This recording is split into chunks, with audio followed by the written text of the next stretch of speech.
वक्रतुंड महाकाय सूर्यकोटी समप्रभ निर्विघ्नं कुरु मे देव सर्वकार्येषु सर्वदा। गुरुर्ब्रह्मा गुरुर्विष्णू गुरुर्देवो महेश्वरा गुरु साक्षात् परब्रह्म तस्मै श्री गुरवे नमः। नमस्कार।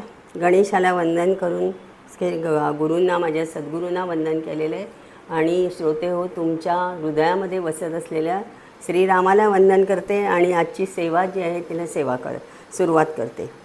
पसायदान हा विषय आज आपण घेतलेला आहे।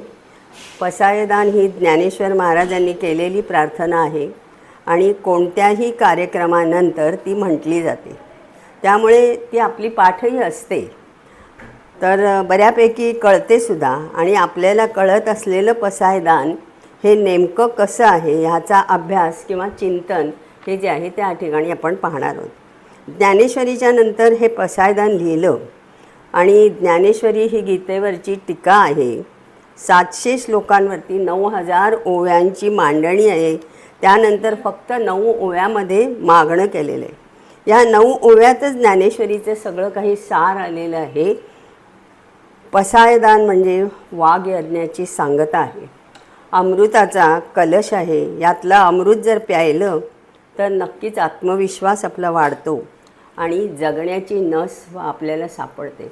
म्हणजे ह्याचं महत्त्व इतकं आहे की ते समजून उमजून जर म्हटलं तर आमच्यामध्ये नक्की बदल होऊ शकतो। जीवनाकडे बघण्याचा दृष्टिकोन जो आहे तो सुद्धा आमचा बदलतो आणि अवघं विश्व हे जे आहे ते आनंदाचं आवारू होतं। ज्ञानेश्वरीचं पारायण करताना आपल्याला 7 दिवस असतात किंवा कधी 9 दिवससुद्धा असतात। तर ह्या 7 आणि 9 दिवसामध्ये आम्ही पारायण करतो, तर त्यावेळेला त्या एका मर्यादेमध्ये ते पूर्ण करायचं असतं। त्याच्यामुळे ते वाचत असताना त्यातल्या ओळीच्या ओळी निघून जातात, शब्द निघून जातात, सटकतात, निसटतात आणि अर्थ म्हणाल तर त्या अर्थाच्या दृष्टीने आम्हाला काहीही कळत नाही, त्यातलं किती ज्ञान झालं असं जर आपण आत्मपरीक्षण केलं तर उत्तर आपल्याला नकारार्थी मिळतं।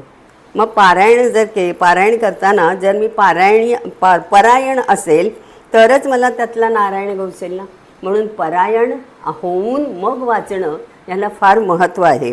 अतीव भक्तीने, प्रेमाने, आदराने नतमस्तक होऊन जर मी ती नियमाने वाचेल तर त्यातले शब्द जे आहेत ते स्वतः प्रगट होतात आणि मला त्याचा अर्थ ते प्रतीत करून देतात आणि म्हणजे अर्थ कळण्याची सोयसुद्धा त्याच्यामध्ये होऊन जाते आपल्याला। अतिशय दिव्य असा ग्रंथ आहे।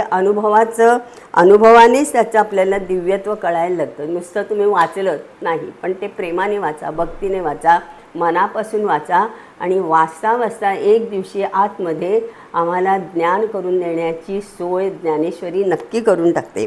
आपल्याकडे शास्त्र प्रचिती आहे, गुरु प्रचिती आहे, ग्रंथ प्रचिती आहे आणि त्याचप्रमाणे ज्ञानेश्वरी जर नित्यनियमाने वाचली तर आम्हाला तिची प्रचिती आल्याशिवाय राहत नाही।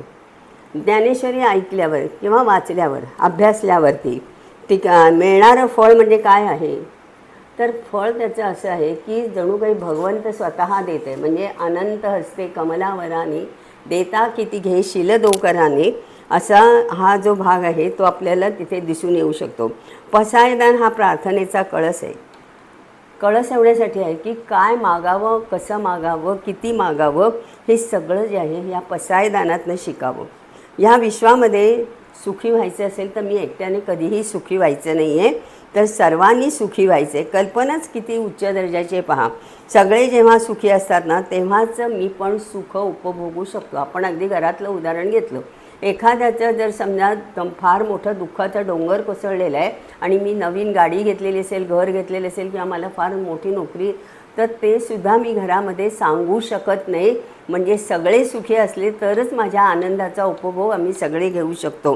म्हणून ज्ञानेश्वर महाराजांनी पसायदान हे विश्वासाठी मागितलं आहे। खरं तर ज्या समाजाने त्यांना छळलेलं आहे, वाळीत टाकलेलं आहे, भिक्षेमध्ये माती राख टाकलेली आहे, त्या दुष्ट गोष्टींचा मागमूसही त्यांच्या साहित्यामध्ये आढळत नाही। त्यांनी त्यांच्या स्मृतीमधनं, चित्तामधनं हे सगळं जे काही आहे ते डिलीट करून टाकलेलं आहे। म्हणजे सर्वांना माफ करून टाकलं आहे। हे सोपं नाही आहे। आमचं वैर, आमचा बदला, सूड घेण्याची प्रवृत्ती पिढ्यानपिढ्या आमची चालू असते, पण ज्ञानेश्वर महाराजांनी एका क्षणामध्ये ते सगळं काही पुसून टाकलेलं आहे आणि त्याच्यासाठीच त्यांनी पसायदानसुद्धा मागितलेलं आहे. म्हणून ती माऊली आहे. माऊली ही अख्ख्या जगाची असते आणि आई असते ती एका व्यक्तीसाठी असते आणि म्हणून पसायदान ह्याचं महत्त्व फार आहे, कारण विश्वासाठी त्या माऊलीने मागितलेलं आहे. पसायदानाची प्रस्तावना बघितल्यानंतर पहिली ओवीच आपण बघितली तर आता विश्वात्मके देवे येणे वाग्यज्ञे तोषावे तोषोनी मज द्यावे पसायदान हे. आता सुरुवातच आता ह्या शब्दाने होते, म्हणजे यापूर्वीचा संदर्भ घेतल्याशिवाय आता काय, आता हा शब्दाचा अर्थ आम्हाला कळणार नाही आहे. ज्ञानेश्वरी लिहिली त्याला त्यांनी धर्मकीर्तन म्हटलेलं आहे. जर आपण आधी ज्ञानेश्वरीचा शेवट जर बघितला तर त्यांनी इथे म्हटलं आहे की धर्मकीर्तन माझं झालेलं आहे म्हणून आता, म्हणजे आधीचा हा जो संदर्भ आहे तो धर्मकीर्तनाचा आहे. त्याच्या आधी बरंच काही सांगून झालेलं आहे म्हणून आता. मग नारद महर्षींनीसुद्धा भक्तिसूत्रामध्ये अथा तो ब्रह्मजिज्ञासा अथा तो भक्ती व्याख्यासमा असं म्हटलेलं आहे. मग ब्रह्मसूत्र किंवा जैमिनी यातही हे वाक्य आलेलं आहे, म्हणजे आधी सर्व सांगून झालं म्हणून आता शेवटच्या टप्प्यावरती आले असताना आता हा शब्द येतो. तुकाराम महाराज म्हणतात की नाही की आता तरी पुढे हाची उपदेश नका करू नाशा आयुष्याचा सकलांच्या पाया माझे दंडवत आपुलाने चित्त शुद्ध करा. तर तसंच ह्या ठिकाणी आता हा शब्द जो आहे हेच दर्शवतं की आधी जे झालं ते भूतकाळामध्ये झालेलं आहे, ते झालं.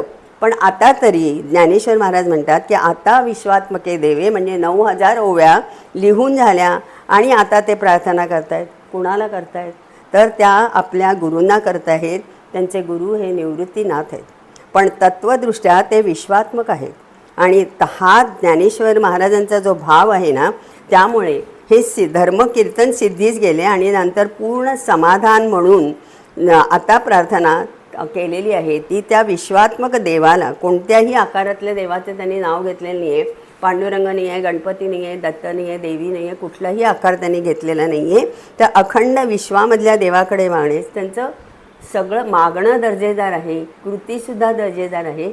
ही सगळे जे काय ही जी ओव्या ज्या 9 आहेत ह्यासुद्धा सगळ्या दर्जेदार आहेत. ही भावार्थ दीपिका लिहिली ना, त्या वागयज्ञाने आपण तोषावे असं त्यांनी आपल्या गुरूंना म्हटलेलं आहे.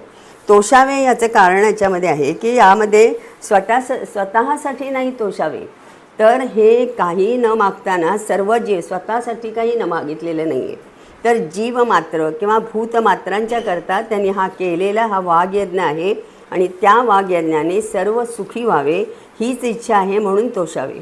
हे धाडस जे आहे हे आपण नाही करणार. सगळ्यांसाठी मागू का आपण, हा मुळात विषय. म्हणजे सगळ्यांसाठी मागितलं तर माझी मुलं, माझे आई वडील, माझे बहीण भाऊ एवढ्यांसाठीच आम्ही मागू शकतो. पण इथे ज्ञानेश्वर महाराजांनी मागितलेलं आहे ते अखंड ब्रह्मांडाकरता मागितलेलं आहे, विश्वाकरता मागितलेलं आहे आणि म्हणून हे त्यांनी धाडस तेच करू शकतात. त्यामुळे ते काय म्हणत आहेत की आमच्या मर्यादेपुरतं आम्ही मागतो, पण त्यांनी जे मागितलेले ते अमर्याद आहे म्हणून ते देवाला तोषावे हे अशा प्रकारचं म्हणू शकतात. ते त्यांचं मागणं सर्वांसाठी आहे किंवा फक्त आळंदी, देहू, पंढरपूर, सोलापूर एवढ्यासाठी नाही किंवा महाराष्ट्र याच्यासाठी सुद्धा नाही आहे, तर ते आहे ते फक्त विश्वासाठी आहे. म्हणजे फक्त विश्व मी म्हटलं तरी अखंड विश्व असा त्याचा अर्थ होतो. म्हणून ते केवळ 9000 ओव्या लिहिल्या म्हणून नव्हे, तर सर्वांच्या कल्याणाचा विचार आहे आणि हे विश्वची माझे घर म्हणणाऱ्यांचं मागणं जे आहे ते घरातल्या सर्वांसाठी आहे. म्हणून तोषोनी मज द्यावे, म्हणजे देतानासुद्धा जर तो आनंदाने जर दिलेलं असेल तर ते लाभदायक होतं. पूर्वीच्या काळी भोवारणी यायच्या बघा, तेव्हा त्या भांडी वगैरे द्यायच्या ना, तर त्यावेळेला आम्ही म्हणायचं तू हडसून खडसून दे, हडसून खडसून दे, म्हणजे टोपलीला लावून द्यायचे, म्हणजे आनंदाने दे, मनापासून दे, तर ते आम्हाला लाभेल. तसंच इथे सद्गुरूंना म्हणायचं आहे की तुम्ही जे काही देता आहात ते मला तोषोनी द्यावे, म्हणजे आनंदाने द्या, मनापासून द्या. आणि मग पसायदान म्हणजे प्रसाद मला द्यावा. तोषणे असेल तरच तो प्रसाद होईल, म्हणजे कृपा होईल. शिष्याने असं मागावं की ते गुरूंनी आनंदाने द्यावं. प्रसाद ही एक शक्ती आहे आणि सद्गुरू हे शक्ती दान करत असतात. देणारा घेणारा दोघेही समाधानी होवोत हीच या पहिल्या ओवीमधली प्रार्थना आहे. दुसऱ्या ओवीकडे आपण येतोय. जे खळांची व्यंकटी सांडो तया सत्कर्मी रती वाढो भूता परस्परे पडो मैत्र जीवाचे. आधीच्या ओवीमध्ये सद्गुरूंना ज्ञानेश्वर महाराजांनी प्रार्थना केली आहे की तोषोनी मज द्यावे पसायदान. असं म्हटल्यावर आता मागणं मागायला सुरुवात केली. खरं तर आपण असं म्हणतो की देवाकडे काही मागू नये, पण मागणं बंद व्हावं असं परमार्थातली एक पायरी आहे. पण मग ज्ञानेश्वर महाराजांनी का मागितलं? त्यांचं मागणं हे तुमच्या आमच्यासारखं वैयक्तिक नाही आहे. घर दार गाडी बंगला स्त्री संगत नोकरी धंदा संतान पैसा असं काहीही मागितलेलं नाही आहे. त्यांची दृष्टी किंवा वृत्ती जी आहे ती विकसित आहे आणि ती विश्वाकार फिरत असते, विश्वभर फिरत असते. आणि नेमकेपणाने सुखाला उणीव देणारं काय आहे आपण जर विचार केला तर ते त्याचा आधी ज्ञानेश्वर महाराजांनी आधीच त्याचा विचार करून ठेवलेला आहे. तर उणीव देणारं जे आहे ते खलत्व आहे आणि ते जाण्याची प्रार्थना करतात, मागणं मागतात. आता त्या काळामध्ये 700 वर्षापूर्वी ही ज्ञानेश्वरी लिहिलेली आहे.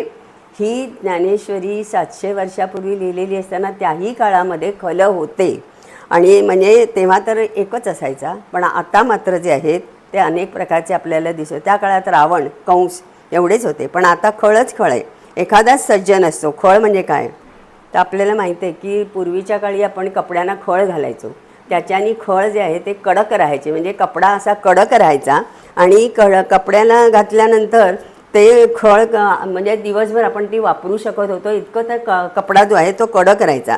मग असाच हा खळसुद्धा जो आहे ना, मग ह्याच्यामध्ये काय खळत्व आहे तर त्याचा तो कडक एवढा का झालेला असतो किंवा त्याचा जो मध आहे तो कशामुळे येतो तर सत्ता संपत्ती पैसा वैभव जमीन जुमला ह्याचा मध असतो आणि त्या मधामुळे त्याचा कडकपणा किंवा खळपणा जो आहे तो वाढलेला असतो. आणि त्या मधामधनं तो अनेकपणाला छळतो, दुष्टपणा करतो, अन्याय करतो. रावण कंस हिरण्यकश्यपू किंवा हिरण्याक्ष यांची उदाहरणं पाहिली तर त्यांच्या राज्यामध्ये प्रजा जी आहे ती त्रस्त झालेली होती. आणि आता ह्या खलपणावरती मात करायची असेल तर काय करायचं तर त्यासाठी ज्ञानेश्वर महाराजांनी आपल्याला उपाय सांगितले आहेत की त्यांचं खलत्व घालवण्यासाठी त्यांना चांगल्या मार्गाकडे वळवायचे. म्हणून सत्कर्मी रती वाढो. तर ती रती वाढता अशी रती म्हणजे आवड वाढली तर आपोआप चांगली वृत्ती चांगलं कर्म आपोआप घडेल आणि असे ते सुधारलेले जे असतील ते सर्वांचे मित्र होतील. वाल्या कोळीचं उत्तम उदाहरण आहे. केवढा खल होता तो, पण नारद महर्षी त्यांना भेटले आणि आमूलाग्र बदल झालेले. एकदा का माणसातलं खलत्व गेलं ना तर ते मनाने शुद्ध झाले की त्याच्या हातून स्वधर्माचं आचरण घडेल व त्यातून माणसानं माणसाशी माणसासारखं वागणं प्रेम करणं पशूंवरती पशूंनी करायचं आहे पक्ष्यांनी पक्ष्यांवरती करायचं आहे म्हणजेच भूता परस्परे जडो मैत्र जीवाचे. आता ज्ञानेश्वर महाराजांचा माणसातल्या चांगुलपणावरती फार विश्वास आहे आणि मनुष्य हा संपूर्ण कधीही वाईट नसतो, तो सुधारू शकतो. त्यासाठी त्याला सत्कर्माला प्रवृत्त करावं लागतं. वारीमध्ये बघा बरं सगळेच जणं सगळ्यांच्या पाया पडतात. कुणी तिथे लहान नसतं मोठं नसतं गरीब नसतं श्रीमंत नाही जात पात काहीही नसतं. फक्त माणूस ह्या एका केंद्राभोवतीच ही वारी चालते. माणूस ह्या एका छत्राखाली सगळी वारी चालत असते आणि म्हणून ती यशस्वी होते. सगळे एकमेकावरती प्रेम करणारे असतात जीवाभावाचे मैत्र असतात. त्यामुळे आनंद प्रेम भाव आणि सौख्य हे सगळेजण अनुभवत असतात. अशी ही आताची सुरुवात जी आहे ती इथे झालेली आहे. आणि त्याच्या पुढच्या ओवीमध्ये ज्ञानेश्वर महाराज म्हणत आहेत की दुरितांचे तिमीर जाओ विश्वस्वधर्म सूर्य पाहो जो जे वांछील ते तो लाहो प्राणी जातं. आता दुरितांचे तिमीर जाण्याची मागणी ज्ञानेश्वर महाराज करतात. दुरित म्हणजे काय तर पाप आहे आणि तिमीर म्हणजे अंधार आहे अज्ञान आहे तमोगुण आहे. मुळामध्ये दुरिताला दुरित म्हणजे आपण पाप करतोय हेच कळत नाही. आधी ते कळतच नसतं की आपण वागतोय ते बरोबरच वागतोय असं प्रत्येकाला वाटत असतं. दुरित म्हणजे खून खराबा चोरी डाकुगिरीचं नाही तर आमच्या रोजच्या जीवनामधला सुद्धा स्वार्थ जो आहे ना तो प्रमाणापेक्षा जास्त वाढला तर हे सुद्धा खरं पापच आहे. कारण माझंच सगळ्यांनी ऐकलं पाहिजे मी म्हणेन तेच बरोबर आहे मलाच मान द्या हा सुद्धा स्वार्थच असतो आणि त्याच्यामुळे ते सुद्धा पापच आहे. आमचा स्वार्थ जर सुटला तर जगणं जे आहे ते आनंदमय होईल सुंदर होईल प्रकाशमय होईल आणि त्या प्रकाशासाठी तिमीर जायला पाहिजे म्हणजेच अज्ञान जायला पाहिजे. जग कसं आहे तर त्रिगुणात्मक आहे आणि तमोगुण वाढतो त्यावेळेला ही खलवृत्ती जी आहे ती वाढीला लागते. धर्म म्लान होतो आणि अधर्मामध्ये सूर्यबिंब जे आहे ते झाकून टाकतं. तेव्हा दुरितांचं साम्राज्य जे आहे ते सर्व दूरवर पसरलं जातं. म्हणून तो तिमीर जो आहे तो घालवता आला पाहिजे आणि ते कसा घालवायचा तर ते सांगता आहेत की प्रकाश जो आहे जो आपल्याला सूर्य जो आहे किंवा उजेड आहे तर उजेड पडला की आम्हाला अंधार जो आहे तो निघून जातो म्हणजे प्रकाश येतो आणि भौतिकातल्या सूर्याचा हा अनुभव येतो. मग परमार्थामध्ये कोणता सूर्य आहे बरं? तर त्या ठिकाणी त्यांनी म्हटलं आहे की स्वधर्म सूर्य म्हणजे ज्ञान आहे. सूर्य जो आहे तो बुद्धीमध्ये उगवला तर पापाचा अंधकार जो आहे तो निघून जाऊ शकतो. आणि स्वधर्म म्हणजे गीतेमध्ये जो सांगितलेला आहे तो ज्ञानेश्वरीमध्ये सुद्धा सांगितलेला आहे. म्हणजे स्वधर्म म्हणजे कर्तव्य आहे आणि हे ज्याचं त्यांनी चोख केलं तर अंधार राहणारच नाही. स्वधर्म हा सूर्यासारखा आहे हो. आम्हाला जर दुसऱ्याचा धर्म आवडला आणि आम्ही त्याच्या धर्मापासून आमच्या धर्मापासून कर्तव्यापासून जर आम्ही बाजूला झालो तर अर्जुनासारखा गोंधळ होईल ना. अर्जुनाच्या तोंडाला कोरड पडली होती आणि त्यांनी धनुष्य बाण जे आहे ते खाली ठेवून टाकलं होतं, गर्भगळीत झाला होता. तर तसं क्षत्रिय आहे तेव्हा क्षत्रिय धर्म हा पाळलाच पाहिजे. तिथे माझे समोर असलेले माझे नातेवाईक आहेत का काय आहे, उद्या आम्हाला आमच्या मुलांना ओरडायची वेळ आली तर आम्हाला त्या ठिकाणी मातृधर्म काय आहे त्याला वळण लावायचं आहे तर त्याला मला ओरडायलाच पाहिजे. म्हणजे हा प्रत्येकाने आपलं कर्तव्य जे आहे ते व्यवस्थित पाळलं पाहिजे. भावनेच्या आहारी जाता कामा नये. स्वधर्म हा ज्याचा त्यांनी जपलाच पाहिजे आणि आपण तो जर जपला ना तर तो आपल्याला जपतो. म्हणून धर्म आपल्याला महत्त्वाचा तेवढ्यासाठी आहे. आता मातृधर्म आहे, पितृधर्म आहे, पुत्रधर्म आहे, शेजार धर्म आहे, राष्ट्रधर्म आहे, विद्यार्थी धर्म आहे, सगळे सांभाळता आले पाहिजेत आम्हाला. अशांना ते तेव्हा जो जे वांछील ते तो लाहो असं म्हटलेलं आहे. म्हणजे वांछील कुणी येईल आणि काहीही म्हणेल तर ते चालणार नाही. जो जे वांछील ते मिळेल ही आशाच बळगू नये. ज्ञानेश्वर महाराजांच्या मागण्यामध्ये खूबी आहे. काय आहे तर असं वाटतं की अरे वा किती छान मागितलेलं आहे ना, पण जे विधी ते पाळीत निषेधा ते गाळीत. जे आमच्या शास्त्रांनी सांगितलेलं आहे, वेदांनी सांगितलेलं आहे ते जर आम्ही तसं वागलो तरच आम्हाला ते घेण्याचा अधिकार आहे. म्हणजे त्यावेळेला आम्हाला जे हवं आहे ते आम्हाला मिळू शकतं. म्हणून इथे प्रत्येकाला सुख हवं आहे पण सुखाची किंमत तर द्यायला पाहिजे ना. असं सहजासहजी कधीही सुख आपल्याला मिळणार नाही आहे आणि दुःख तर नको असतं. मग सुखाची इच्छा धरायला चूक काही नाही आहे. पण मी ते सुख मागताना कुणासाठी मागतो आहे, कशासाठी मागतो आहे आणि काय मागतो आहे ह्याला फार महत्त्व आहे. माझं खलत्व जर गेलेलं असेल तर माझं अंतःकरण शुद्ध झालेलं असेल आणि मनामधलं जर दुरीत गेलेलं असेल तर माझ्या मुखामधनं जे मागणं निघणार आहे किंवा जे काही विश्वाच्या सुखाचं त्याच्यामधनं विश्वाचं सुखच मी मागून टाकेन. सर्वे सुखिनः सन्तु हा जो भाव आहे तो माझ्या मनामध्ये येईल आणि चांगला भावच चांगलं मागणं मागू शकतो. तेव्हा जे जो आणि ते तो म्हटलेलं आहे ते वाक्य त्या ठिकाणी पूर्ण होईल. मग आपल्याला वाटतं जो जे वांछेले चला रोज पसायदान म्हणूया, रोज ज्ञानेश्वरी वाचूया असं म्हटलं तर नाही आहे. त्याच्यामध्ये पाठीमागे जो गर्भित अर्थ आहे तो स्वधर्म कर्तव्य जर आम्ही नीट पाळलो, शास्त्रांनी सांगितलेलं आहे तसं जर आम्ही वागलो तरच आम्हाला जे मागू किंवा जे हवं आहे ते आम्हाला मिळणार आहे. आणि अशा प्रकाराने त्यांनी ते जो वांछील म्हटलेलं आहे. भूता परस्परे मैत्र जडू. तर इथे हे भूतांमध्ये परस्पर मैत्र जडण्याने वृत्तीला विशालता येते. कोणीही शेजारी पाजारी असू दे आमचं त्यांच्याशी चांगलं पटत असलं ना तरच आम्ही आनंदी आणि समाधानी. साधं घरामध्ये सुद्धा आम्ही 4 जावा असलो, 4 भाऊ असले तर सगळ्यांशी आमचं पटलं पाहिजे तरच त्या जगण्याला काहीतरी अर्थ येतो. पण एकाशी वाकडं आहे, एकाशी बरं आहे, एकाशी आणखीन वैर आहे तर तसं असलं तर सुख लाभणार नाही आहे. म्हणून विश्वामधल्या प्रत्येकाशी मैत्र असायला हवं आणि त्या जडण्याने वृत्तीला विशालता येते. मैत्र म्हणजे काय तर प्रेमच आहे हो. आणि प्रेम हा जीवनाचा गाभा आहे. कुठेही जा तुम्ही थोडंसं प्रेमाने बोललं तर तुमचं नक्की काम होतं.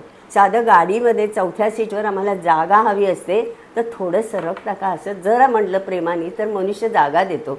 पण जरा सरका की असं म्हटलं तर मनुष्य देत नाही. म्हणून प्रेम हा जीवनाचा गाभा आहे. फक्त 2च अक्षर आहे पण त्या 2 अक्षरामध्ये विश्वाच्या सुखाचा विचार येतो आणि तो ज्ञानेश्वर महाराजांनी या ओवीमध्ये मांडलेला आहे. खळांचं खलत्व गेलं आणि ते आतून बाहेरून स्वच्छ झाले तेव्हा ते सत्कर्मामध्ये रत झाले आणि सर्वांशी आता चांगले पटायला लागलेले, घट्ट मैत्री पण झाले. तसंच दुरितांचं अज्ञानसुद्धा गेलेलं आहे आणि आता ते स्वधर्माप्रमाणे वागू लागलेले. स्वधर्माची शक्ती किंवा सामर्थ्य इतकं आहे की त्यांच्या साह्याने त्यांच्या जीवनामध्ये शांती समाधान आता प्रस्थापित झालेलं आहे. आणि पुढच्या ह्याच्यामध्ये ज्ञानेश्वर महाराज म्हणतात की वर्षत सकळ मंगळी ईश्वर निष्ठांची मांदियाळी अनवरत भूमंडळी भेटतू या भूता. संपूर्ण विश्वावरती वर्षाव व्हावा. कसला व्हावा तर तो मांगल्याचा व्हावा, पावित्र्याचा व्हावा. आणि असा मांगल्याचा जर पाऊस पडला तर सगळं अमंगळ जे आहे ते सगळं निघून जाईल. तर असा वर्षाव करणारे कोण आहेत तर ते ईश्वरनिष्ठच असायला पाहिजेत. ते तसे असले तरच तो वर्षाव करू शकतात. ज्यांचं खलत्व गेलेलं आहे, दुरित्व गेलेलं आहे, तिमीर गेलेलं आहे आणि जे सर्वांग सुंदर आता झालेले आहेत, मल निघून गेलेला आहे, असे जे आहेत तेच दुसऱ्याबद्दल चांगलं चिंतू शकतात. सत्विचारांचे आचरण करणारे सज्जन संत हे एकटे दुकटे नव्हे तर समूहाने या पृथ्वी तलावरती असावेत आणि सर्व जीवांना ते भेटत राहावेत. शहाणा मनुष्य काही संताकडे जातोच असं नाही बरं का. जेव्हा अज्ञानी जे आहेत त्यांना मात्र असं ठिकठिकाणी संत भेटले व त्यांनी सद्विचाराचा जर वर्षाव केला तर तेही सत्कर्मामध्ये रत होतील. म्हणून त्या ठिकाणी त्यांनी म्हटलं की भेटोत, म्हणजे भेटतील करतील असं त्यांनी म्हटलेलं नाही आहे, तर भेटोत अशी त्यांनी इच्छा व्यक्त केलेली. आज कुणालाही ईश्वरनिष्ठ नको आहेत बरं का. कारण काय तर सर्व मिथ्या आहे, काल्पनिक आहे. नश्वर जगामध्ये सगळेजण रममाण झालेले आहेत. सुखाच्या मागे सगळेजण धावतात, पैसा कमवतात, भरपूर कमवतात, पण सुख बघाल तर प्रश्नचिन्ह येतं. सुख किती आहे? नाही. सुख पाहता जवा पडे. 18 तास 20 तास सगळेजण मोबाईल लॅपटॉपमध्ये किती बिझी असतात बघा. ही यंत्र जी आहेत ना ती सुख देण्यास कुचकामी ठरतात. आनंदही देऊ शकत नाही ना समाधान. मोठी सत्ता हातात असली तर त्याचा आम्हाला अभिमान वाटतो. आणि सत्ता ही आज आहे उद्या नाही. सत्ता कशी आहे माहिती आहे का, ती वारांगणेसारखी आहे. ती तुमच्याशी एकनिष्ठ राहू शकत नाही आहे. आणि पतिव्रतेसारखी ती सतत सोबत करत नाही. संपत्तीसुद्धा तशीच आहे हो. आशा आहे, तृष्णा आहे, स्पृहा आहे, या मात्र अखंड सौभाग्यवती. त्या कधीही सुटत नाहीत आपल्याला. त्या मत्सर तर पुढे मागे असतोच असतो. जसं पुढे उभा मंगेश मागे उभा मंगेश, तसं मत्सर मागे पण असतो, पुढे असतो, इकडे असतो, कुठे बघाल तिकडे तयारच असतो. अशांना हे ईश्वरनिष्ठ संत जे आहेत ना ते सज्जन भेटोत. कसे तर ते अनवरत म्हणजे अखंड भेटोत. एवढ्या मोठ्या विश्वाला सावरायला एखाद दुसरा संत पुरा पडू शकणार नाही आहे. कारण केवढं मोठं विश्व आहे आणि त्याच्यामध्ये खलत्व आहे, दुरित्व आहे. तर हे सगळं जर घालवायचं असेल तर आम्हाला ठिकठिकाणी असे संत सज्जन असायला हवेत. आणि म्हणून त्यांनी म्हटलेलं आहे की त्यासाठी त्यांची मांदियाळी हवी. मांदियाळी हवी म्हणजे समूहाने हवे, गटागटाने हवे.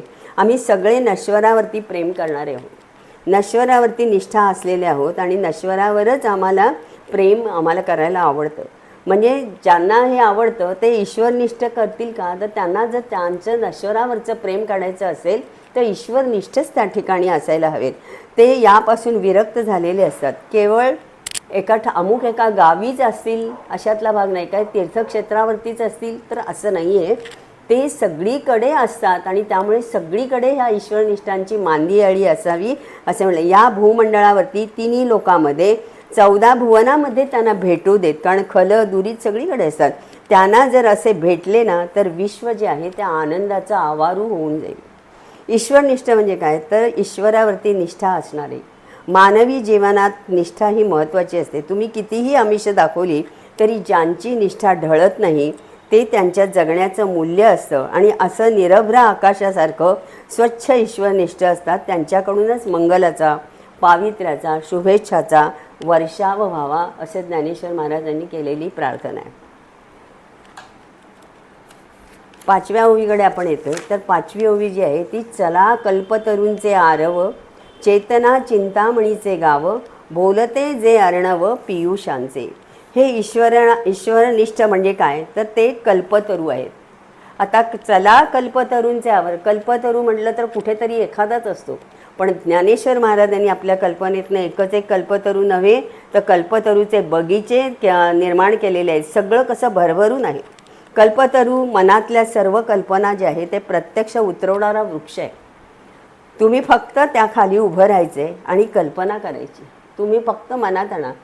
तुम्हाला ती गोष्ट माहिती असेल पण तरी या संदर्भामध्ये पुन्हा सांगते. एक वाटसरू आहे, प्रवास करून थकलेला आहे आणि एका झाडाखाली जाऊन बसला आहे. थकलेला आहे, त्याला भूक पण लागलेली आणि त्याच्या मनात विचार येतो की आत्ता जर मला कोणी पंचपक्वान्नाचं ताट आणून दिलं तर. आणि असा मनात विचार येतो आहे तर पंचपक्वान्नाचं ताट आलेलं आहे. मस्तपैकी जेवतो, जेवल्यावरती एकदम पोट गच्च भरलेले, डोळ्यावर झापड येते, वाटतं आता इथे कॉट असायला हवी होती, गादी उशी सगळं, आणि सगळं पटापट सगळं काही येतं आहे आणि त्याच्यावर तो झोपतोय. झोपेतनं उठल्यानंतर वाटतं की सगळं काही असं छान आहे, आत्ता मला मरण आलं तर. म्हणजे जे जे आणि त्या ठिकाणी तसं घडलेलं आहे. म्हणजे तुम्ही जे कल्पना करणार आहात ती कल्पना तुमची प्रत्यक्षामध्ये उतरणार आहे. म्हणून हे कल्पतरू इथे त्यांनी जे महाराजांनी म्हटलेलं आहे ते कल्पना करा, सर्व तुमचं प्रत्यक्षामध्ये येईल. समाजातल्या सगळ्यांना एकच कल्पतरू कसा बरं पुरेल, म्हणून ज्ञानेश महाराजांनी कल्पतरूची बागच बाग करून टाकलेली आहे. समाज जीवनातले ईश्वरनिष्ठ जे आहेत ना, हे कल्पतरू आहेत. त्यांची मांदियाळी म्हणजे कल्पतरूंची बाग आहे. पण हे कसे आहेत कल्पतरू, तर चालते फिरते आहेत. चल म्हणले ना, चला कल्पतरूचे, म्हणजे आम्ही ज्याला चर म्हणतो, हालणारे चालणारे बोलणारे, तर तसे ते चर आहेत. म्हणून चालते फिरते कल्पतरू आहेत आणि सर्वांना उन्नत करणारे आहेत, विकसित करणारे आहेत, विलसित करणारे आहेत. एरवी आम्हाला काय असतं तर झाडापाशी काही मागायचं असेल तर मला झाडापाशी जावं लागतं, पण हे मात्र जे आहे ते आमच्यासाठी आमच्या जवळ येणारे आहेत. म्हणूनही या कल्पतरूंचं फार मोठं वैशिष्ट्य आहे. पुढच्या ह्याच्यामध्ये त्यांनी म्हटलेलं आहे की चेतना चिंतामणीचे गाव. आता चेतना चिंतामणी हे रत्न आहे खरं तर. ते ज्याला मिळतं ना, त्याच्या मनामध्ये जे चिंतलेलं कार्य जे आहे ना ते त्याला मिळतं आणि मनातल्या चिंता जे आहे ते सगळं ते घालवून टाकतं. खरं तर चिंतामणी म्हणजे जड आहे, आपण बघितलं तर त्याला तो ह्याच्यातनं पृथ्वीमधनं निर्माण झालेलं. पण संत तसे नव्हेत ना, तर ते चेतन चिंतामणी आहेत, अखंड गावभर आहेत. एकच एक नव्हे तर समूहाच्या समूह आहेत. त्यामुळे अख्खे गावच चिंतामणीचं करून टाकतात. तो नुसता चिंतामणी एकच असतो, एखाद्याजवळच असतो, पण आमचे संत जे आहेत ते अखंड गावालाच चिंतामणी करून टाकू शकतात. त्या खरं पाहता चिंतामणी काही झाडासारखा जिवंत नाही आहे, सर्जनता पण त्याच्यामध्ये नाही. पण ज्ञानेश्वर महाराजांची सामर्थ्य एवढं आहे की त्याला चेतनच केलेलं आहे आणि त्याला स्पंदनं दिले आहेत, स्वयंस्फूर्ती दिली आहे, स्वयंगती दिलेली आहे आणि गावाच्या गाव त्यांनी प्रसाद म्हणून ती वसवलेली आहे. आणि ह्याच्यामध्ये ही त्यांच्या दातृत्वाची अमापतासुद्धा आहे. म्हणजे केवळ त्यांनी मागताना एकाच व्यक्तीचं भलं होईल किंवा एकच समाज भलं होईल असं नाही, तर अख्खं गाव किंवा अख्खं विश्व जे आहे ते सर्वच्या सर्व चेतनमय करून टाकलेले. बोलते जे अर्णव, पुढच्या ह्याच्यातला शब्द जो आहे तो बोलते अर्णव आहे. बोलका समुद्र हे फार नवल आहे. आजपर्यंत कधी आपण ऐकले नव्हतं की समुद्र बोलतो म्हणून. पण खारट असणाऱ्या समुद्राला क्षारामधनं क्षीराकडे देण्याचं सामर्थ्य जे असतं ते संतांचं असतं. पुन्हा एक विचार असा आहे की संत देतात ते शाश्वत स्वरूपाचं देतात. क्षीर म्हणजे दूध आहे, तर दूध म्हटलं तर आपण त्या दुधाला खरं फार पवित्र मानतो, मंगलमय मानतो, रोजचं नैवेद्याला पण ठेवतो. पण दूध जे आहे ना ते नासणारं असतं, आटणारं सुद्धा असतं. म्हणजे कुठेतरी क्षीणता आहे त्याला, मग ते कसं देणार, शाश्वत टिकेल तेच ते देणार. तेव्हा त्यांनी दिलेला आहे तो अमृताचा सागर दिलेला आहे. आणि ह्या संतांच्या ईश्वरनिष्ठांच्या मुखामधनं निघालेले शब्द कसे आहेत तर ते अमृताच्या सारखे आहेत.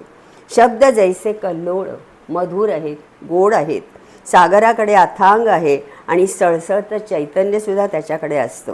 सज्जन संत यांच्याकडेही सळसळतं चैतन्य असतं आणि त्यांची वाणी जी आहे ती अमृतत्व देणारी आहे. म्हणजे सतत सर्व मंगलाचा वर्षाव करणारी, म्हणजे त्यांच्या कृपादृष्टीचा वर्षाव त्या ठिकाणी होत असतो. आता सागर जो आहे तो अमर्याद आहे, पण त्याला मर्यादासुद्धा आहे. बघा, कोलंबसाचं गीत म्हणत असताना कुसुमाग्रजांनी म्हणलेलं आहे की किनारा तुला पामर आला. तर तसं ह्या ठिकाणी सागर जो आहे तो मर्यादासुद्धा त्याला आहे. म्हणजे अमर्याद आम्ही म्हणतो, पण त्याची एक मर्यादा ठरलेली आहे, तो जागा सोडत नाही. ज्ञानेश्वर महाराजांचा समुद्र बोलका आहे, तो कसा बोलतो, ते सागराच्या लाटा ज्या आहेत त्या गरजत असतात, हजारो जिव्हानी गरजतात. आणि त्याची गर्जना म्हणजे काय तर नादघोष आहे, सतत आपटणाऱ्या तो नाद आहे. आणि तो कसा आहे तर तो आहत आहे आणि त्यातही सततच्या घोषाने त्या अनुहताचा अनुभव देतात. म्हणजे आहतामधनं अनुहताकडे जाणारा जो नाद आहे तो ज्ञानेश्वर महाराज आम्हाला त्या समुद्रातनं देतात.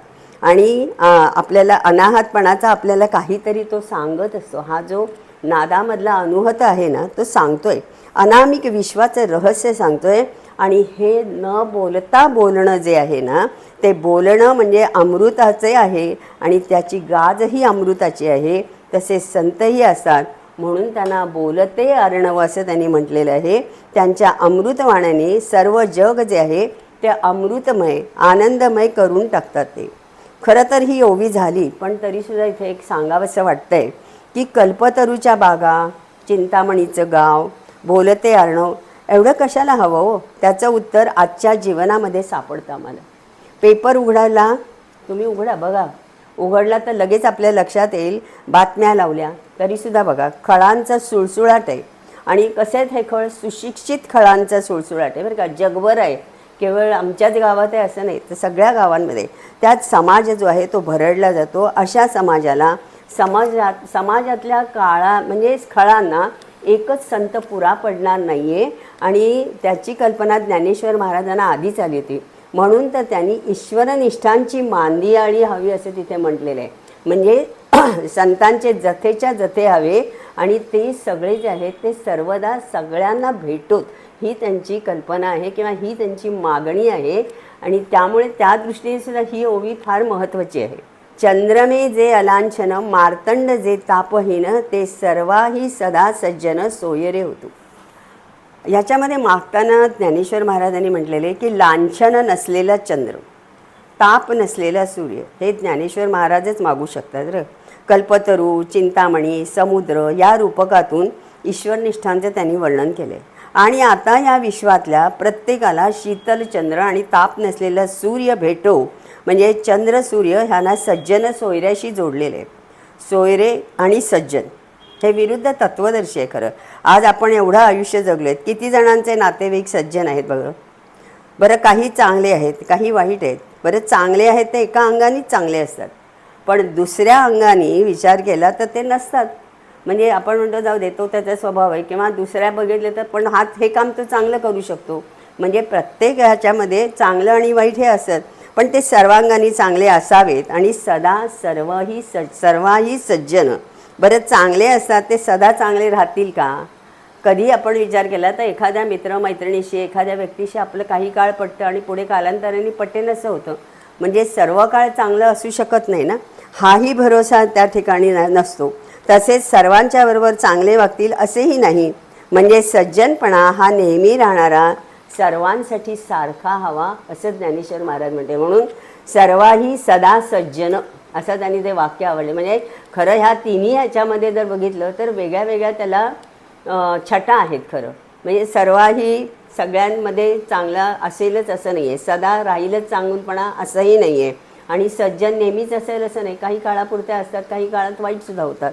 म्हणून तिथे त्यांनी ते म्हणले चंद्र शांत आहे, सौम्य आहे, पण त्यावरती कलंक आहे, डाग आहे आणि ते लांछन आहे असं आपण म्हणतो. बाकी तो आल्हाददायक आहे, आकाशातला अमृत आहे, म्हणून तर त्याला आपण सुधांश असं म्हणतो. चंद्राच्या प्रकाशामध्ये हळूवार भावना ज्या आहेत त्या उमलून येतात. बाकी हे सगळं चांगलेपणा आहे ना, तो डागामुळे त्याच्यात उणेपणा येतो. मग तसंच ज्ञानेश्वर महाराजांना ते नको आहे. म्हणून चंद्राचा चांगलेपणा हवा आहे, पण तो डाग विरहित चांगलेपणा आहे तो हवा आहे. कवी किंवा लेखक मात्र जे आहेत ते ह्या डागाचा सुद्धा फार चांगला उपयोग करतात. ते म्हणतात की युवतीच्या गालावरती तीळ असल्याने तो शोभून दिसतो, तसा तो चंद्र आहे असं त्यांचं म्हणणं आहे. कवीचं ठीक आहे, पण कोणतीही कल्पना ते करू शकतात. पण ज्ञानेश्वर महाराज मात्र तो चंद्र कसा हवा आहे, तर तो शुद्ध हवा आहे, विशुद्ध हवा आहे आणि अमृतमय असा हवा आहे. जेव्हा चंद्राची तुलना ईश्वरनिष्ठांच्या बरोबर करतात तेव्हा तो डागाळून चालणार नाही आहे ना. त्या ईश्वरनिष्ठाला किंवा ईश्वरनिष्ठ हा लोककल्याणाचं कार्य करणार आहे, तो सर्वांगाने सुंदरच असायला हवा. आचार विचार कृती सगळं काही ईश्वरनिष्ठाचं सुंदर हवं. आणि पुढे मग म्हणतात की मार्तंड, मार्तंड म्हणजे सूर्य आहे, विश्वाचा डोळा आहे, सृष्टीला प्रकाश देणारा आहे, ऊब देणारा आहे, धनधान्य आरोग्य देणार आहे, म्हणजे तो जीवनदाता आहे. पण दुपारी 12 वाजताचा किंवा चैत्र वैशाखातला सूर्य हा अत्यंत तापदायक असतो, तो मात्र कुणालाही नको असतो. आणि बाकी सगळ्या गुणांनी उत्कृष्ट असूनही ताप देणारा, म्हणून तो सूर्य नको आहे. पण संत कसे असतात तर ते तापहीन असतात. आम्ही चुकलो तरीसुद्धा ते तापत नाहीत.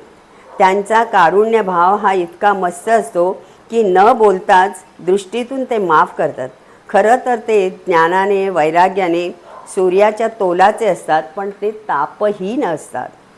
आणि स्वतः ज्ञानेश्वर महाराज तापहीन मार्तंडासारखे एवढ्या समाजाचा वाईट अनुभव, पण एक शब्द कुठेही त्यांच्या कोणत्याही साहित्यामध्ये दिसत नाही. या अनुकरणासाठी तरी ज्ञानेश्वरी अभ्यासायला हवी. चांगदेवांसारख्या अहंकारी तपस्व्याला तापहीन करून टाकलं, त्याचा अहंकारच विसर्जित केला. मुक्ताईने आणि ह्या भावंडांनी सर्व समाजाला शीतल आणि कोवळी किरणच दिली आहेत. सर्वाही सदा सज्जन सोयरे याचा विचार आपण आधी केलेला आहे, पण आणखी एक सुचला म्हणून सांगते की ज्ञानेश्वर महाराजांना हे सोयरे ईश्वरनिष्ठ हवेत. संत सज्जन हे समदृष्टीचे असतात, वैरभाव नसलेले, आणि जगाच्या कल्याणासाठी त्यांच्या विभूती असतात. आमच्यासारखा जो असतो ना, ते भारुड आहे ना नाथांचं, त्याच्यामध्ये त्यांनी म्हटलेलं आहे की नंडेचं कार्ट कुरकुर करतं खरू जाऊ दे त्याला. तर हे भारूड रूपकात्मक आहे, पण समाजातल्या चालीरीतीतून शिकवण्यासाठी अध्यात्मामध्ये घेतले. हा भाग खरा असला तरी आम्ही प्रत्यक्षामध्ये सदा सज्जन सोयरे होतो का? आम्ही आमच्यावरनं फक्त लावून बघायचं हे की आमच्यात हा आम्ही असतो का हा गुण? तर विचार करायला हवा. ही प्रार्थना रोज म्हणण्यापेक्षा जर आम्हाला त्या प्रार्थनेचं अनुकरण जर करता आलं तरच तिथे चांगलं काहीतरी होईल. ज्ञानेश्वर महाराजांनी ज्ञानेश्वरीमध्ये ओम नमोजी आद्याला नमन केलं आहे, म्हणजे विश्वाकार देवाला त्यांनी नमन केलेलं आहे. आणि त्याच विश्वाकार देवाकडे पसाय दानाची मागणी करतात. ते इथे उपक्रम आहे, म्हणजे सुरुवात जर बघितली तर ओम नमोजी आद्या आणि पसाय दान हा उपसंहार आहे. तेव्हा दोन्ही जे आहेत ते दोन्ही विश्वाशी जोडलेले आहेत. आणि साहित्यामध्ये उपक्रम आणि उपसंहार यांचा कुठेतरी आपल्याला ताळमेळ हा बसायला लागतो, आणि तो इथे आपल्याला छान बसलेला दिसतोय. मागणारा जो आहे इथे विश्वाशी जोडलेले आहे दोघे जण.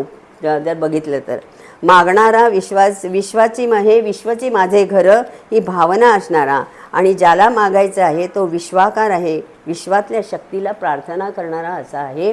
म्हणून ही ओवीसुद्धा फार मोठं आम्हाला तत्त्वज्ञान सांगून जाते. पुढच्या ओवीमध्ये म्हणतायत की किंबहुना सर्व सुखी पूर्ण होऊनी तिही लोकी भजिजो आदिपुरुखी अखंडित. आता ह्या 6 ओव्यापर्यंत सगळं मागून झालेलं आहे, आणि आता म्हणतायत की बहुतेक सगळं मागून झालंच आहे. अखिल ब्रह्मांडही त्याच्यामध्ये आलेलं आहे, त्यातच विश्व आहे, तिन्ही लोकसुद्धा त्याच्यात आलेले आहेत. मग आता पुढे म्हणतायत की संत सज्जन साधू हे ईश्वराकडे मागताना केवळ सुख नाही मागत बरं का, तर सुखाचे विषय जे आहेत ना खूप असतात. त्यामुळे हे सुख कसं, हे सुख किंवा आम्ही म्हणताना सुखाचे आम्ही बायफर्गेशन केलेलं असतं, हे सुख आहे ते सुख आहे ते आहे ते आहे, तर तसं नाही. असा ते भेद करत नाहीत आणि ते मागतात ते सुख आहे ते परिपूर्ण सुख आहे. एकदा का ते प्राप्त झालं की पुढे काहीही मागायची इच्छा राहिलेली नाही, अपेक्षा नाही, सुखाची हाव नाही, वखवख नाही, सगळं काही मिटून जाईल असं ते सुख असतं. त्यात कणभरही दुःख नाही, व्यथा नाही, सल नसतो. म्हणून संपूर्ण विश्व परिपूर्ण सुखाने भरून जावं, आणि या वृत्तीने विश्वाच्या परिपूर्ण सुखासाठी केलेली विश्वाकार मागणी, अशी मागणी हे त्यांच्या प्रेमाचं, कारुण्याचं, भक्तीचं रूप आहे. मागणंही प्रेमाचं आहे, आणि अर्थात शुद्ध प्रेम आहे, जाणीव आहे. निराकार निर्गुण तत्वाशी सदा ऐक्य राहो, म्हणजेच भजिजो. कसं तर अखंडित भजिजो, अशी ते म्हणतात की अशी प्रार्थना नेहमी करावी की जेणेकरून मला पूर्ण सुख कायम मिळेल. शेवटच्या ओवीकडे आपण येतोय. आणि ग्रंथोपजीविये विशेषी लोकी ये दृष्टादृष्ट विजयी होवावेजी. वरील ओव्यामध्ये सगळं मागून झालेलं आहे. सगळं झालेलं असतानासुद्धा आता कोण आणखीन राहिलेलं आहे का, तर ग्रंथोपजीवी म्हणजे खलं झाले, दुरीत झाले, सर्वसामान्य झालं, विश्व झालं, तिन्ही लोक झालेले आहेत. पण त्यातलं सुद्धा काही कोणी राहिलं आहे का, तर तिथे त्यांनी विचार केलेला आहे की ग्रंथोपजीवी आहे म्हणजे ग्रंथावर जगणारे. आता ज्यांचं जीवन ग्रंथावरच आहे म्हणजे ग्रंथ विक्रेत आहे का, हा एक भाव त्या ठिकाणी येतो. ते आहेतच, पण ज्ञानेश्वर महाराजांना जे म्हणायचं आहे ते असं की ग्रंथातल्या विचाराचं अनुसरण करत जगणारे म्हणजे ग्रंथावर जगणं. ग्रंथ वाचणं, पठण करणं, अभ्यास करून त्याचं आकलन करणं, त्याला आकळून घेणं, समजून घेणं, आणि त्यामुळे शब्दाचं ज्ञान होईल, अर्थही कळेल. पण अर्थ कळला तरी तो द्वैतामधला असतो, म्हणून तो काय होतो तर तो परका अर्थ होतो, म्हणून दूरच राहतो. म्हणून त्या ग्रंथाबद्दल जेव्हा मला प्रेम वाटेल, श्रद्धा वाटेल आणि प्रत्येक शब्द जाणून घेण्याची जिज्ञासा असेल, तेव्हा त्या ग्रंथातली अक्षरं जी आहेत ती माझ्या अंतःकरणामध्ये अर्थ प्रेरित करतील, अक्षरांची स्पंदनं मला अनुभव देतील. असं जेव्हा घडेल त्याला म्हणतात ग्रंथ जगणं आहे. नुसतं विकणं किंवा वाचणं ह्याला ग्रंथोपजीवी आहे हा अपेक्षित नाही. आणि पर्यायाने काय आहे तर मीच ज्ञानेश्वरी होणं. जसं ब्रह्म होऊन ब्रह्माचा अनुभव घेणं तसं ग्रंथ वाचून ग्रंथच मी होणं हे आहे. आणि ते ब्रह्म होऊन जाणावं लागतं. तसंच हाही प्रकार आहे. जसं नाम माझ्या शरीरातल्या रोमारोमामध्ये भिनतं तशी ज्ञानेश्वरी माझ्यामध्ये भिनते. आणि पर्यायाने ज्ञानेश्वरी हे ज्ञानदेवांचं वाङ्मयीन रूप आहे म्हणून आम्हाला ते कळायला लागतं. पुन्हा पुढच्या ह्याच्यामध्ये म्हटले त्यांनी की दृष्टादृष्ट विजयी. दृष्ट आणि अदृश्य म्हणजे इहलोक आणि परलोक. इहलोकी चांगलं वागलं तर परलोकी सुख मिळेल. आपण म्हणतो ना की का चांगलं वागायचं आहे तर पुढे गेल्यानंतर मला स्वर्गात जागा मिळाली पाहिजे. म्हणजे परलोक्याची सुद्धा इथे आम्हाला कुठेतरी सोय करून ठेवता येते म्हणून इहलोक आणि परलोकी आहे. तर या एका विचाराने व्यक्ती जी आहे ना ती पाप करायला धजावणार नाही आहे, नीती मार्गावरती राहील. ज्ञानेश्वरी हा धर्मग्रंथ आहे आणि तो जगणं म्हणजे त्याचं रहस्य आत्मसात करणं आहे. दृष्ट म्हणजे दिसणारं दृश्य आणि जग आणि अदृष्ट म्हणजे न पाहिलेलं पण असलेलं. आम्ही काय म्हणतो की हे दिसतंय पण ह्याच्यामध्ये कुठे देवाचा हात दिसत नाही आहे. म्हणजे ते कसं आहे तर ते अदृश्य आहे. आणि असं अदृश्य जे जग आहे त्या दोन्हीवरती विजय प्राप्त व्हावा अशी ही ज्ञानेश्वर महाराजांची या ठिकाणी केलेली प्रार्थना आहे. आणि ह्या सगळ्या ओव्यामध्ये मागून झाल्यानंतर आता शेवटच्या ओवीमध्ये सद्गुरूंना केलेली प्रार्थना आहे ती आपण 9व्या ओवीमध्ये बघा. येथ म्हणे श्री विश्वेश्वरावो हा होईल दान पसावो, येणेवरे ज्ञानदेवो सुखया झाला. विश्वेश्वरावो कोण तर ज्ञानेश्वर महाराजांचे गुरु श्री निवृत्तीनाथ ज्ञानेश्वर महाराज. त्यांना प्रसाद मागितला तेव्हा त्यांनी यस असं म्हटलेलं आहे. म्हणजे तथास्तु असं त्यांनी म्हटलं आहे. आता हा होईल म्हणजे हा घे हा प्रसाद दिला असं शब्द कानी पडतात श्री ज्ञानेश्वर महाराज सुखी झालेत. आता ज्ञानेश्वर महाराजांना सुख कशामध्ये आहे तर संपूर्ण विश्व सुखी होण्यामध्ये त्यांना सुख आहे. आणि ते होईल हा आशीर्वाद जो आहे तो त्यांच्या गुरुनी म्हणजे निवृत्तीनाथांनी त्यांना दिला आहे. पसायदान दिले असं गुरुवचन ऐकलं आणि ज्ञानेश्वर महाराज सुखी झाले. कारण विश्वाचं प्रेम, कारुण्य, भूतमात्रांचं प्रेम हे संत जीवनाचं मूळ आहे, गाभा आहे. आणि संतांचं मूळ भावरूपच आहे. हा भाव जो आहे ना तो मूळ तत्व जे आहे ते शिवतत्व आहे आणि तो शिवाकडे आहे. म्हणून तर आपण सुरुवातीला प्रार्थना करताना म्हणतो की सदाशिव समारंभाम ही जी सुरुवात आहे त्याचं कारण ते आहे की त्या तत्वापासून ते सुरू झाले. आणि म्हणजेच त्याच्याकडून हा प्रेमाचा कारुण्याचा अनुग्रह होतो. शिवाप्रमाणे शिवस्वरूप हे सद्गुरू आहेत आणि त्यांचेच रूप झालेला शिष्य भक्त त्याचेही शेवटचे लक्ष म्हणजे अनुग्रह म्हणजे कृपाच आहे. शिवस्वरूप निवृत्तीनाथ आणि शिवस्वरूप त्यांचे शिष्य म्हणजे ज्ञानेश्वर महाराज त्यांनी केलेली प्रार्थना म्हणजेच परमोच्च कृपादानाची केलेली प्रार्थना आहे. निवृत्तीनाथ आणि ज्ञानेश्वर महाराज दोघेही शिवस्वरूप त्यामुळे त्यांनी विश्वावर केलेला अनुग्रह म्हणजे शिवकृत्यच आहे. आणि शिवकृत्य म्हणजेच ते पसायदान आहे. त्रिभुवनाला लाभलेलं म्हणून ते सुख. हे पसायदान कोणाला लाभलं तर संपूर्ण त्रिभुवनाला लाभलेलं आहे म्हणून ते सुखी झाले.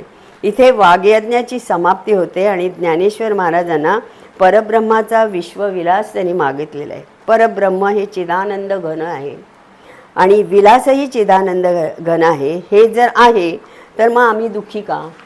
मागताना त्यांनी सगळ्यांसाठी सुख मागितलेलं आहे आणि मग त्या ठिकाणी ते मागूनसुद्धा आम्ही का तर हे जग जे आहे विश्व जे आहे हे त्रिगुणात्मक आहे आणि त्रिगुणातला तमोगुण जो आहे ना तो तमोगुण हा आनंदाला मारून टाकतो. म्हणून तर खळातला दुष्टपणा पापात्मक वृत्ती जावो त्यासाठी कल्पतरू, चिंतामणी, अमृतसागर यासारखे आणि ईश्वरनिष्ठ सर्वांना सदैव भेटो आणि जीवाचे मैत्र होवो.